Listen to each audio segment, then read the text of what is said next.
పశ్చిమాసియాలో యుద్ధ పరిస్థితుల నేపథ్యంలో ప్రధాని మోదీ గల్ఫ్ నాయకులతో మాట్లాడారు. ఒమన్ సుల్తాన్, కువైట్ క్రౌన్ ప్రిన్స్లతో ఆయన ఫోన్ చేసి మాట్లాడారు. దాడులపై ఆందోళన వ్యక్తం చేసిన ప్రధాని మోదీ భారతీయ విద్యార్థుల భద్రత గురించి ప్రత్యేకంగా ప్రస్తావించారు. మధ్యప్రాచ్యంలో పరిణామాల్ని కేంద్రం ఎప్పటికప్పుడు నిశితంగా గమనిస్తోంది. అయితే ఖమేనీ మరణాన్ని భారత్ ఖండించకపోవడంపై కాంగ్రెస్ అభ్యంతరం వ్యక్తం చేసింది.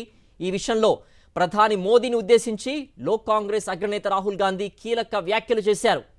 Iran supreme leader Ayatollah Ali Khamenei హత్యపై కేంద్రం స్పందించాలన్నారు.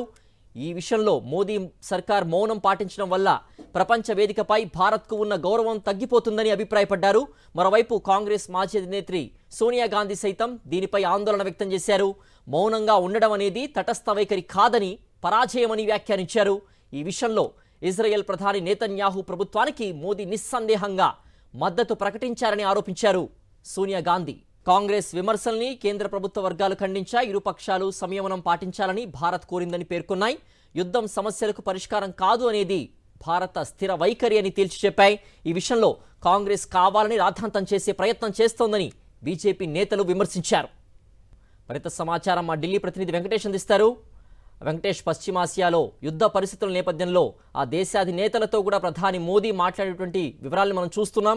ఏం మాట్లాడారు? భారతీయ విద్యార్థులకు సంబంధించి, భద్రతకు సంబంధించి ప్రత్యేకంగా ప్రస్తావించినట్లుగా కూడా చూస్తున్నాం. దీనికి సంబంధించిన పూర్తి అప్డేట్స్ ఏంటి వెంకటేష్? ఇరాన్ అమెరికా యుద్ధం నేపథ్యంలో దాని ప్రభావం గల్ఫ్ దేశాలపైన పడింది. ఇరాన్ ప్రతీకారంగా అమెరికా సైనిక స్థావరాలు ఉన్నటువంటి గల్ఫ్ దేశాలపైన భారీ ఎత్తున దాడులు చేస్తుంది. సో ఈ నేపథ్యంలో గల్ఫ్ దేశాల్లో నివసిస్తున్నటువంటి భారతీయుల భద్రత పైన కూడా తీవ్రమైనటువంటి ఆందోళన నెలకొంది. ఆ నేపథ్యంలో ప్రధానమంత్రి నరేంద్ర మోడీ గత 48 గంటల్లో గల్ఫ్ దేశాధినేతలతో మాట్లాడారు. ప్రధానంగా మనం చూస్తే కనుక యునైటెడ్ అరబ్ ఎమిరేట్స్ కానీ, అలాగే సౌదీ అరేబియా రాజుతో మాట్లాడారు. వీటితో పాటు Israel, Saudi Arabia, Jordan, Bahrain, Oman, Kuwait, Qatar.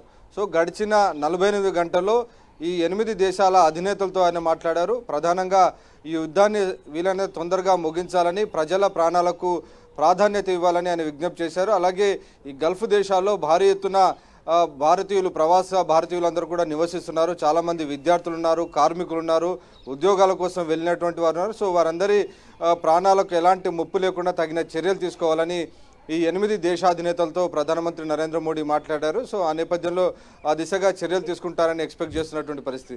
అలాగే గల్ఫ్ దేశాల్లో కొంత యుఏఈలో కొంత పరిస్థితి మెరుగైనటువంటి నేపథ్యంలో అక్కడ నుంచి ఈరోజు కొంతమంది భారతీయులను తీసుకొచ్చినటువంటి పరిస్థితి మనం చూసాం. ఈ ఉదయాన్నే కర్ణాటక అలాగే ఇటు తమిళనాడు, చెన్నై కానీ, బెంగళూరు, ఢిల్లీలో ప్రత్యేక విమానాలు దుబాయ్ నుంచి దిగినటువంటి పరిస్థితి చూసాం. సో మెల్లమెల్లగా గల్ఫ్లో పరిస్థితి మెరుగవుతుందని ఆశిస్తున్నారు. అయితే ఇరాన్ మాత్రం ఖచ్చితంగా తాము అమెరికాకు సైనిక స్థావరాలు ఎక్కడైతే ఉన్నాయో, మిలిటరీ బేస్ ఉన్నాయో, ఆ మిలిటరీ బేస్ల పైన దాడులు కొనసాగుతాయని స్పష్టం చేసినటువంటి పరిస్థితి. సో ఈ నేపథ్యంలో కొద్దిసేపటి కిందటే అమెరికా తన గల్ఫ్ దేశాల్లో ఉన్నటువంటి ఎంబసీలను మూసివేసే దిశగా ప్రయత్నాలు చేస్తుంది. మనం చూసాం ఈ ఉదయాన్నే సౌదీ అరేబియాలో ఉన్నటువంటి రియాద్లో ఉన్నటువంటి అమెరికా ఎంబసీ పైన ఇరాన్ క్షిపణులతో దాడి చేసింది. సో ఆ నేపథ్యంలో సౌదీ అరేబియాలో ఉన్నటువంటి అమెరికన్ ఎంబసీని మూసివేస్తూ నిర్ణయం తీసుకున్నారు.